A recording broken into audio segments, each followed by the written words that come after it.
And ladies and gentlemen, this evening we have amidst us a torchbearer of a 300-year-old music legacy, a global ambassador of the sitar, a young maestro redefining how the world experiences Indian classical music. Please put your hands together to welcome on stage Rishab Rikhi Sharma.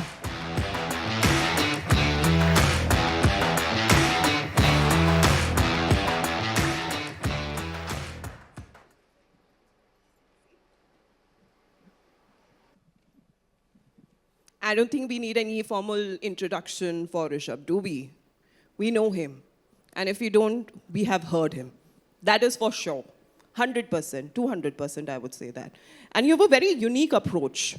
Because when we talk about music, music that has no boundaries, music that touches hearts, music that is healing, you have a very different approach to that. So can you tell us about the initiatives that you have been taking? And in the time, because this global business summit, it's a disruption of decade and a century of change that we are looking at. So what are the changes through music that you're bringing upon, especially for this generation, Rishab? Thank you so much for giving me no introduction because I get awkward. Pleasure being here. Thank you so much.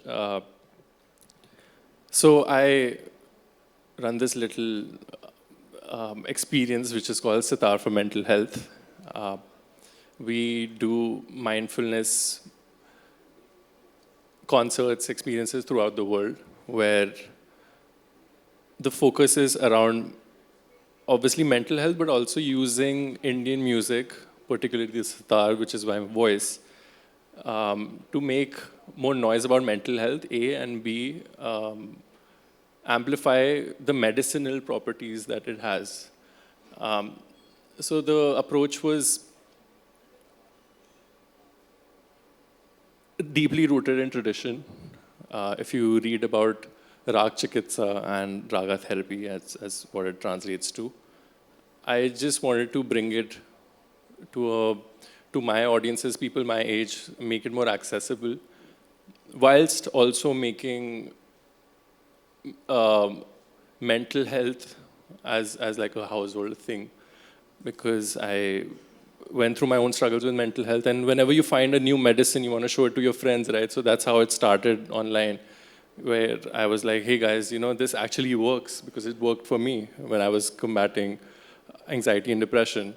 So yeah, that's largely what I do. So is music the way out? I mean, how do you believe that music touches you internally? Does it touches your mind, body, soul, spiritually even? Yes, I think music was very instrumental, no pun intended. But I think it was combination of therapy, music, and working out that really helped me get out of that phase that I was in during COVID. But I feel like music has been keeping me and my mental health in check through tough times, or just to get me through the day. So have you heard of any case studies till now, in a way that you have improved people's lives through your music? So I've been in chats with, we had a wonderful presentation about brainwaves, but I was super intrigued, like what happens when you listen to a sitar. So there are some ongoing research that we are doing where we are recording brainwaves, ECG reports, and just monitoring them, like what happens when you listen to sitar. So it's still a work in progress. I think it'll still be a couple of years that we can get like real, actual data. I think we know what happens to us, or namely the women in the audience there who are appearing to be very starstruck. That's what the thing, happens though, to them when they see you and you say you play the sitar? That's the thing. Like we receive so many testimonies and so many like personal experiences, like people having emotional releases at the shows, which is wonderful. I also take in account for any feedback that they have. There was some particular thing that we did really help them. So at our shows, we start with a breathing exercise, then we lead on to the meditation, then we do Alap Jod Jhala, which is Drupad music, very ancient tradition in our culture. And then also some familiar tunes, be it may Bollywood, patriotic themes, some original music. So we've sort of like crafted this set, which is like more like a community experience rather than just being a concert. So how do you imbibe those traditional values with the current, values and the music there? Because music knows no borders, right? Absolutely. And that is how music, transcends into our lives. And this is one, especially through COVID or, areas that have seen a lot of disturbances, even in the current scenario that we're looking at. How do you believe that music helps and bringing tradition together with the new generation? I think it was about time that people realized like what medicinal properties or how Indian music can be beneficial for mental health, because I think I can only speak for mental health. And I just added a little bit of myself to it, to an rich tradition that has always existed. I'm not the first one to be doing this, but I think music is deeply personal, and when you add a little bit of yourself, that resonates with people much more than anything else. So tell us about your experience, the moment that you take your seat, the moment that the instrument comes in your hand, the moment you shut your eyes, and the moment that you start playing. What happens with Rishab? It's always a familiar surprise that I feel like I've been to this place, but it's like where I don't know where it's going to go. And that's the journey that happens in the first half of our shows, because second half is like songs, but the first half is completely improvised. So you'll never see the first half of my show repeated twice, because it's whatever happens in that moment. And that's the magic of our music, that So whatever you feel does that send you or the audience is in a trance? I think it's a two-way street. Yeah, it's a journey for both of us, because I don't know what I'm going to play. Will you talk about your upcoming tour? Because I believe that is Yes. also going to focus on sitar for mental health. And Correct. when does it start? And of course, what will be the areas that you'll be focusing on? See, unfortunately, last year, because of the India-Pakistan conflict, we had to cancel 5 shows. So this is sort of like a comeback from last year, and we've scaled the tour as well to much larger, more sophisticated places. So again, focus on mental health.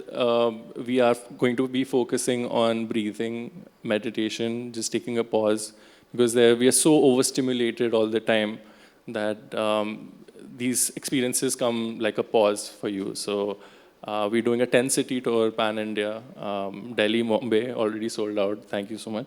But I'm really looking forward to sharing my music with you all again.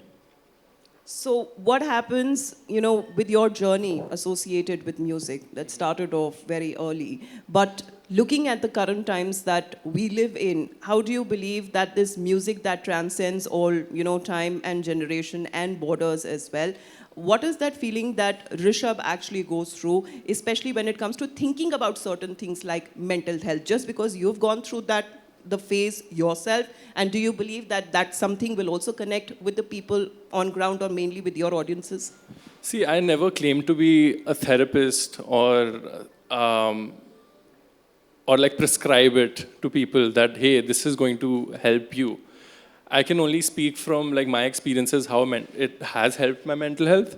And it's just a thing like, try it if it works for you. If it doesn't work, it doesn't work. There are several other coping mechanisms, like for some people, drawing, running, there are different ways people cope with mental health, right? So this is just one of the ways, I think, which is very important. So is there a favorite piece of music that you would love to play? And which is that you love to play for your audiences? That's very hard to answer, but one, I believe my music is deeply rooted in devotion. And lately, I've been doing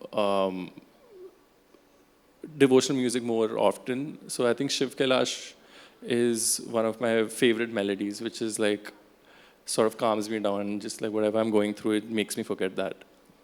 Do you believe that the very concept of concert seems to be changing, in terms of devotional music as well? Because this is a very new concept that we're also looking at, where people, and Gen Zs in particular, seem to be focusing a little more towards, say, devotional songs. And with all the kind of hip-hop music, but anyways, they're still learning. So what do you have to say on that concept? As I said, it was about time. And don't get me wrong, I'm super hip hop myself. Like, I listen to Kanye West, Playboy Carti, like all the time.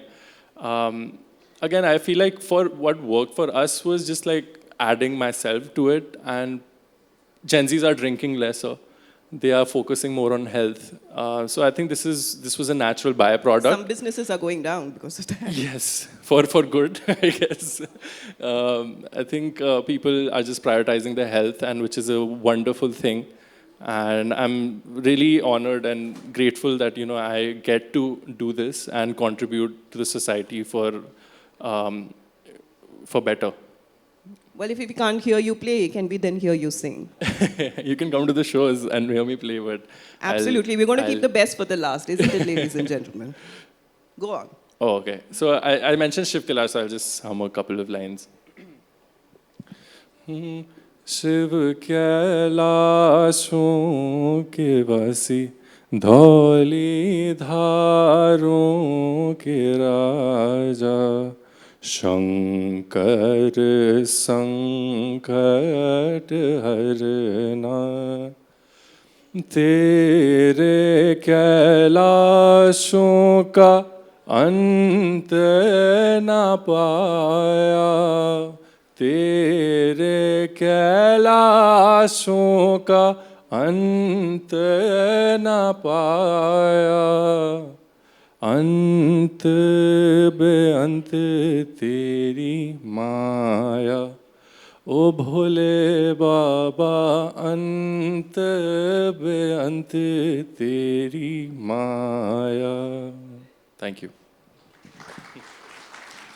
I am still not content.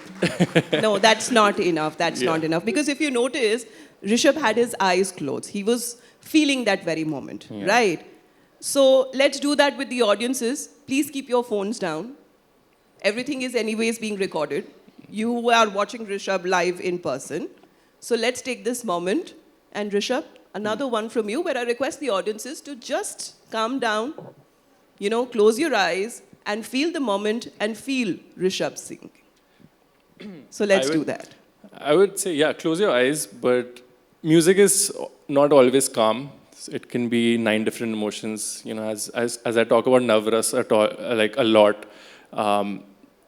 there are 9 different emotions and sentiments. And we are releasing a song today which is called the Tandavam, which is from my Dubai show, biggest ever Indian music show that happened in Dubai, 15,000 people. And it was such a memorable experience that the energy in the room was so grand and it was so powerful that at the end of the performance, I was on my knees, literally. I was so moved by it. So a little bit of that similar experience. So requesting all of you, please keep your phones down. Let's savor this moment because as I said, we've kept the best for the last. And this is the moment where auto-tune actually goes out of the window because we're going to hear Rishab sing live. So please savor this moment. Om Namah Shivaya. Om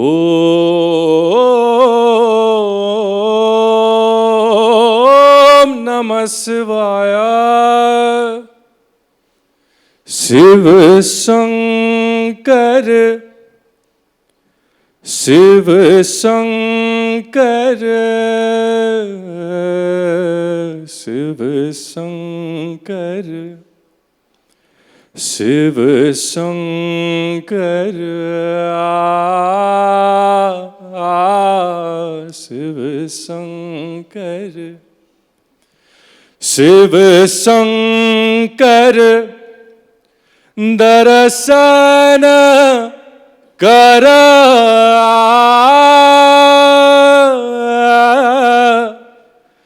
Shiv Shankar दर्शन कर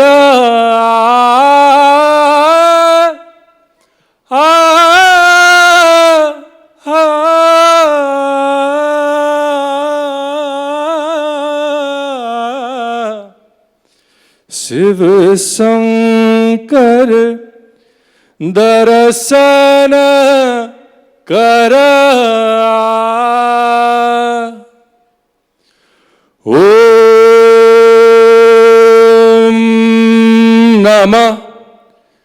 Shivaya.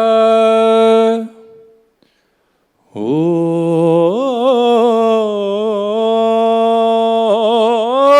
Namah Shivaya. Thank you.